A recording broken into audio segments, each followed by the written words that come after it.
Nowadays, a movie named Oppenheimer is running in theater for a few days.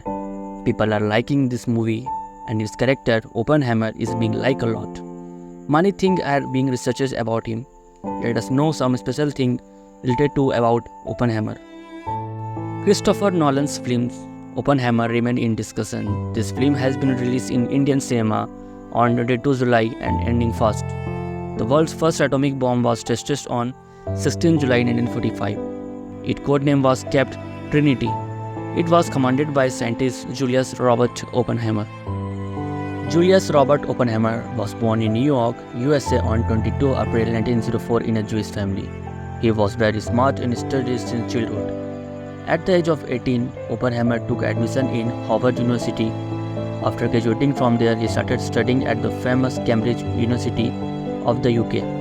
After completing his studies from Cambridge, Oppenheimer went on to PhD at Germany University of Göttingen. At the time, that university was very famous for theoretical physics. There, Oppenheimer started doing PhD under the supervision of Max Born. He did very important experiment and published 12 research papers. Oppenheimer, the man who gave the world the most destructive force ever, who had unwavering faith in Bhagavad Gita, who considered destruction as a form of creation, but when the atomic bomb he made destroyed two cities in Japan, he realized that he has blood his hand. He was confused whether he should give the destructive force to the world or not. The story began in 1939 during World War II. German dictator Adolf Hitler had created havoc in the world. The Americans felt that if Hitler made the atomic bomb first, he would annihilate the enemy countries. In such a situations, many scientists, including Albert Einstein, wrote a letter to the American government that due to Hitler's terror, it has become very necessary to make a nuclear bomb.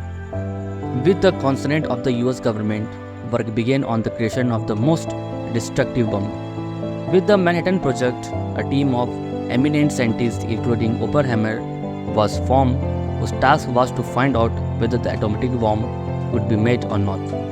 By the year 1942, it became clear that the atomic bomb could be made. At that time, Oppenheimer was the biggest expert on atomic matter in America. Many people in the scientific community believe that no one could do this except Oppenheimer. Ultimately, Oppenheimer led the Manhattan Project. For this project, he served his ties with community ideology so that the government would not doubt his patriotism. The atomic bomb was ready by the year 1945. Now it was time to test it. The date was fixed for 16 July 1945. That morning, Oppenheimer had been waiting in his bunker for the moment that would change the world. Both nervousness and exhaustion were visible on his face. He hardly slept at night. He kept awake all night because of anxiety and a smoking cup. As the clock for the nuclear test approached, Oppenheimer's face grew tense. It seemed as if a gambler had put his wealth, family, everything at stake in the last bet. Oppenheimer was barely able to breathe. Perhaps it was running in his mind that the test is not successful, then what will be its result? But when it exploded, its luminosity exceeded that of the sun, with a force equivalent to 21 kilotons of TNT. It was the largest explosion ever seen. It created a tremor which was felt up to 160 km away. Smoke rose from the explosion and covered the sky. Worry faded from Oppenheimer's face, replaced by relief. Looking at the smoke rising from the explosion, he read a line from the Bhagavad Gita. Now I am Mahakal, the destroyer of all world, the destroyer of worlds. This was the 32 verse of the 11th chapter of Gita. In this, Lord Krishna saw Arjuna he is great from and described himself as Mahakal. Oppenheimer also learned Sanskrit to read the Gita. When Oppenheimer got out the car after coming from the test site, there was such an air in his cat as if he was coming after conquering the world. Maybe he even conquered the world. It was also an interesting coincidence that Hitler, in fear of which this bomb was made, committed suicide about 2.5 months before the test, and Germany had also surrendered. However, the war in Asia was on, as Japan had not yet given up. To get Japan to surrender, America dropped bombs on its two major cities, Hiroshima and Nagasaki. Lakhs of people died in this and Japan had to surrender. This massacre caused Oppenheimer great self-consciousness. He considered himself responsible for this deviation Oppenheimer said that nuclear weapons are instruments of terror and destruction.